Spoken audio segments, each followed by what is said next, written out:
Comment équilibrer une équation acide-base? C'est ce que nous allons voir dans cette vidéo. On étudie la transformation entre l'acide éthanoïque et l'ion hydroxyde. Ces deux espèces s'échangent un ion hydrogène H+. On peut modéliser cette réaction grâce à l'équation bilan suivante. Et on adoptera les notations qui apparaissent maintenant à l'écran pour plus de simplicité. Comment établir cette équation? Il suffit d'appliquer les 4 étapes que nous allons présenter. Dans un premier temps, il faut identifier les couples acide-base mis en jeu. On a donc les couples CH3CO2H, CH3CO2- et H2O, HO-.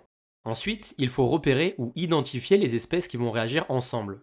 Ce sont les réactifs qui seront évoqués dans les énoncés. Ici, c'est l'acide éthanoïque de formule CH3CO2H qui réagit avec les ions hydroxyde de formule HO-. Pour la troisième étape, il faut écrire les demi-équations acide-base dans le sens de la réaction. Les réactifs doivent être placés à gauche du signe égal. On a donc pour le premier couple l'acide éthanoïque CH3CO2H placé sur la gauche, car c'est un des réactifs. C'est l'acide du couple, donc ce dernier va libérer un ion hydrogène et se transformer en sa base conjuguée, CH3CO2-. On a donc la demi-équation suivante, CH3CO2H égale CH3CO2- plus H+.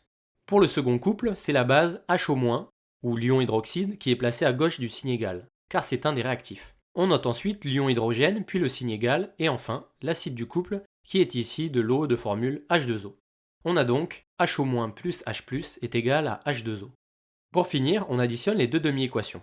Ici, la réaction est une réaction totale.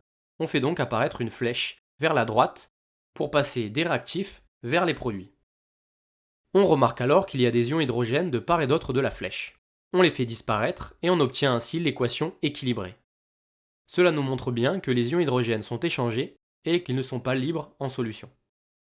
Voilà, vous savez maintenant équilibrer une équation acide-base dans un cas simple, où on mélange un monoacide avec une monobase, c'est-à-dire qu'il y a un seul ion hydrogène H+, qui est échangé entre les deux espèces. Si c'est un diacide ou triacide ou même une dibase, les choses se compliquent un peu.